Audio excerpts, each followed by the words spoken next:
can't do that very much. Anyway, this is 4, 3, 2, 1 from the You Did It Out Blood. Noel Clarke.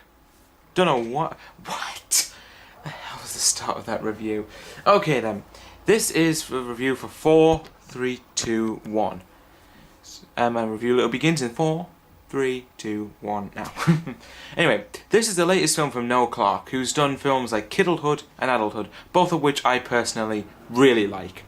Different styles on genre, and some of the greatest British films I've ever seen. So here, I was pretty anticipating 4, 3, 2, 1, and hoping that it would be on par with his other films. Did it fall flat, or did it succeed? Let's find out. Plot of 4, 3, 2, 1. Pretty much the tagline explains it. 4 girls, 3 days, 2 cities, 1 chance. Basically, everyone's connected to a diamond thief plot, and somehow all these stories intertwine and connect together.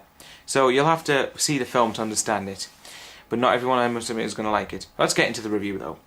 Okay, now, what did I love about 4, 3, 2, 1? Well, first of all, the acting is pretty stellar here. You have Noel Clarke and Emma Roberts, for example. Noel Clarke has also directed this film, and wrote it as well, along with Mark Davis. He is so underused in this film, though. He only was really used in Emma Roberts' flashbacks, and I really think that he could have been incorporated into the story a little bit more. But in some ways, I like that he's more of a side character in retrospect. So I think that was a plus right there for them. Emma Roberts just nothing really special, but she does it. She gets the job done with her role, and she certainly makes it believable enough to have different ranges of her character emotions as the film progresses. The other 3 girls, I don't know any of their names, so I can't really comment on that, but they did a fantastic job as well. You know, it really does symbolise the fact they are friends, and they certainly do look sexy as hell. And they're not afraid to certainly swear some shit in this movie.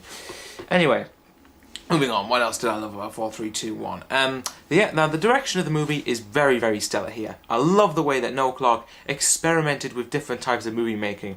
Of course, like with Kiddlehood and Adulthood, it was a straightforward story and told in one film. Whereas this one, you get the side story of one of the girls, then you you rewind and go to the next girl, and then so on to the next one, to the next one, until at the end, all the story points come together. So I really found that interestingly impressive on the part of Noel Clarke, so good for that. What else did I love about it? The pacing of the film, I didn't feel it was very sluggish at all. Maybe with the exception of the early scenes, but once it got going, I thought it was really entertaining and really gripping and certainly powerful shit. Impressive. This is quite hard to do a review on. Cinematography and camera effects, shots and shit and explosions and so forth was pretty well done. The script is very, very impressive, I must say. And I like the way that Noel Clarke has wrote the script to suit each storyline, but he's also able to connect the characters together even in one's flashbacks or one story.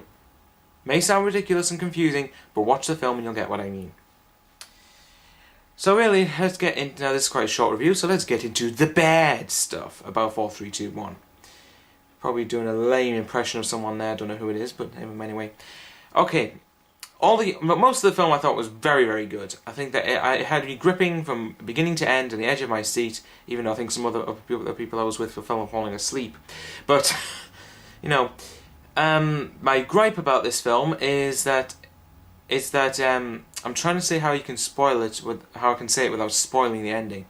Put it this way, the ending I thought was a bit... The whole movie is going like that, and then the ending... It doesn't really justify what it was doing for me. To me, it just felt kind of lame in comparison to the rest of the movie. And unfortunately, that's sometimes the inevitable problem with films these days, is that sometimes they have really good stories and the film is fantastic all the way through, like Knowing, for example, for me, but the ending just falls flat. Fortunately, though, this ending doesn't really fall flat, and it does, I will say it now, it does kind of leave it open-ended for another one. It easily leaves room for a sequel, and I think there is works of a sequel called 5, 4, 3, 2, 1. Who knows? Probably 5 boyfriends or something, I don't know. Anyway, but the other problem, like I said, the other problem I had with the film was that Noel Clarke could have made a bit more of an appearance, because I thought he was just underused. Bottom line, no. 4, 3, 2, 1. How can I summarise it in 4 sentences? Awesome, amazing, go and see it, you have to. I wouldn't say I loved it, but I would say that it's a pretty enjoyable, interesting thriller, and some of the action is pretty good as well, another pro I forgot to mention. So I'm going to give it a 4 out of 5. It's definitely not the best. I think it's probably on par with Kidulthood and Adulthood. I think all Noel Clarke's films are about roughly the same area. But I really must admit that I enjoy seeing what he does, because he really is a true visionary director. And I wish he could make more mainstream films. Still British, but make it mainstream. Anyway, that's my review of 4, 3, 2, 1, and I'll be signing out in 4, 3, 2, 1.